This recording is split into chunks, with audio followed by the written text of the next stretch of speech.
So there is like multiple ways to go inside of Crucible, take your mini hammer, and kill people. You can take the Worm God Caress way. You can even go the Syntheset route. But both of those exotics actually require at least one kill before you can start chaining kills. Today, guys, we're going to show you how to go straight into Crucible, and before the match is even in full swing, you can get one-hit kill melees with your mini hammer. Now, it turns out this was a glitch found for PvE players. We've just converted it here to PvP, where you take Telesto here and you shoot it on the ground.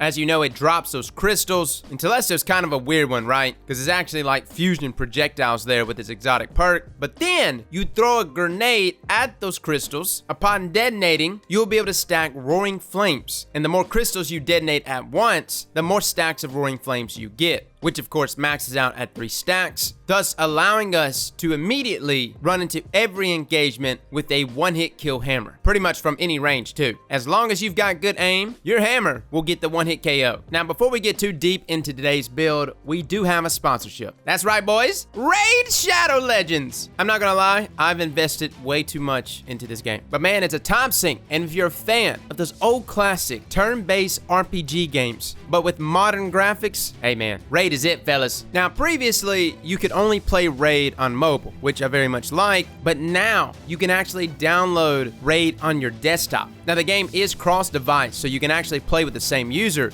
and switch between the devices on the go. Now, currently right now, I have a clan. Yes, the Bayou boys are going in strong. If you play this game though, feel free to link up with us, as there's so many clan-based activities that being part of a clan really helps out here. On top of that, if you are a new player, clicking the link below will actually give you 100,000 silver, 2 clan boss keys, 10 mystery shards, as well as 1 free champion. This is actually a promotion that Raid put together for the next 30 days that will reward new players all of these items straight to your in-game inbox. And again, the champion that you get is called the Adjudicator, which even after all the hours that I've played this game, I still haven't unlocked this champion. Big shout out to Raid though for sponsoring today's video. Let's get into the build, guys. First up, yes, we are taking advantage of Telesto. Telesto on its own, guys, no kidding, is still a confusion rifle. I know it's not what it was, last year? Can't even remember when it got nerfed. At one point in time, Telesto, yes, it was somewhat of a problem. Now, the reason why it was actually an issue was because that exotic perk Unplanned Reprieve made the fusion bolts be projectiles. They are actually literal crystals that attaches to the enemy and its surroundings. Now, it has a delayed Void Blast, although not as delayed as it was back in Destiny 1, but the beautiful thing about being crystals is that the weapon never received damage fall off, which was somewhat of an issue previously when Telesto was hitting so hard. Now it hits 39 damage per bolt. So for the most part, in order to get the kill, you will need to land 5 crystals. But it has a 780 charge time, which to me is that sweet spot. I love things like Main Ingredient with Liquid Coils, as well as something like Tempered Dynamo from Scourge of the Past. That 780 charge time, to me, is like the sweet spot. I don't know what it is. It just works out for me. But that's not the point. Obviously, Telesto's still pretty good, but the main benefit here is the ability to self-detonate these fusion crystals and get Roaring Flames ×3. Now, Roaring Flames ×3 got a big buff in Sandbox 2.7.0. First, inside of PvP, it went from doing 10% damage per stack to a whopping 25% damage per stack, which is literally the reason why we are actually able to get the one-hit KO with Roaring Flames ×3. Probably in the previous Sandbox, even if we were to do a glitch like this, we still wouldn't get the one-hit KO. We would need something like Syntheseps or Worm God Caress. Now, we don't need any of those. It also got an increase there in duration from 15 seconds to 20 seconds, allowing for this build right here to be carried around almost the entire map. I proc Roaring Flames ×3. I've got 20 whole seconds, boys.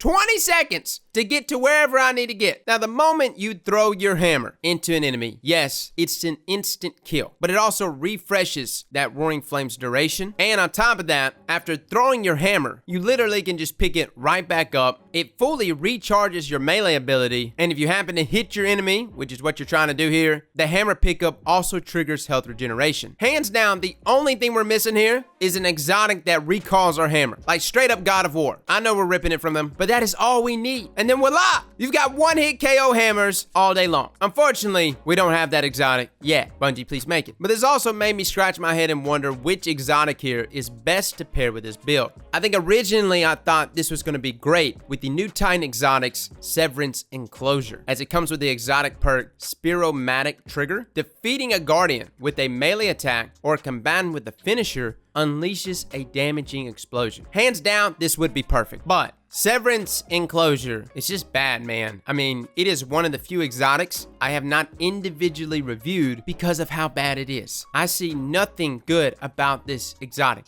If I could give it a rating less than 1 star, I would. If that explosion was larger, bigger, did more damage, this may have actually been a viable build to pair together. Now, the other thing that it led me to was possibly pairing it with something like Dune Marchers, throwing it into a group of enemies, having linear actuators discharge its charge damage, while simultaneously having a hammer take out whoever it is you land the hammer on. Sounds good in theory, but for the most part, I found myself in dangerous situations with Dune Marchers. It was like the moment I saw groups of enemies, I just flocked to them like a bug in a light and would die, thus resulting in me obviously losing my hammer and using up a grenade charge and having to wait however long, depending on your build, for both of those to come back. So then I relied on the exotic chest piece Armentarium, as it comes with the exotic perk and another thing, gain an additional grenade charge. Very simple, doesn't necessarily have the best reviews. It's a very simple exotic. Simply giving me a second grenade though here actually allowed me in those moments where I am playing chaotically and I happen to die to just respawn and proc Roaring Flames ×3 all over again. This opened up a lot of things because I actually spec'd everything to strength. The cooldown on that is not too bad, especially if I happen to lose my hammer, and having 2 grenades always recharging at all times allowed me to always spawn up, throw some Telesto fusion crystals on the ground, and then proceed to throw a grenade at it. Now, the grenade of choice. Notice I'm using fusion grenades. So I actually went into this using thermite grenades. I tried to make it work. The problem was there's like a delay when you throw a thermite grenade down. It's a very small delay,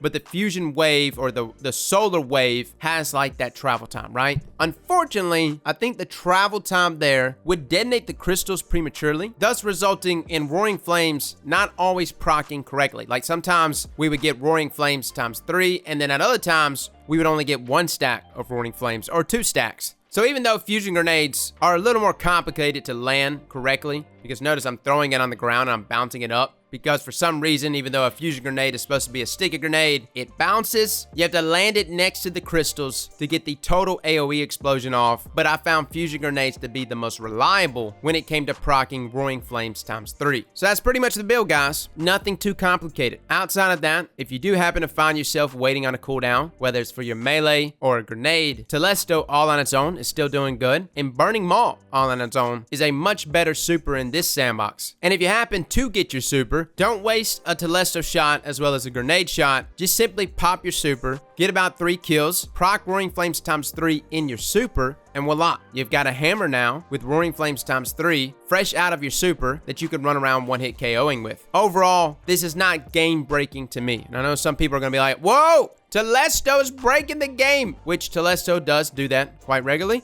But inside of PvP, this is a meme loadout. This is by no means breaking anything. So before people jump up and say, oh my God, we've got to nerf these bastards, just know that even though the gameplay is reflecting some pretty funny stuff, this is definitely not the most reliable way to get kills, as the throwing hammer itself actually has some pretty weak travel time. Like, no lie, our throwing hammer has 0 to no aim assists. You throw that hammer at an opponent, you could be tracking them perfectly. If they sidestep even slightly, that bastard won't bend. Won't even turn a little bit. Like, I really wish our hammer had some level of tracking. Have you seen the hitbox on throwing knives? I'm not saying throwing knives need to be nerfed. I'm just saying, hey man, I wish our hammer either had faster speed, that way it can instantaneously get to the target, or it had some level of tracking. Not great, just something to slightly help it in that mid-range. Overall, guys, this was a fun build. I don't even have a name for it. It's great for memeing. For my people out there that like to be creative inside of Crucible, especially considering how meta-heavy everything is, I applaud you. Keep it up, have fun, keep it fresh out there, guys. It's important to do that. Fellas and ladies, thank you all for coming and watching, and as always, slap that like button like your mama told you right.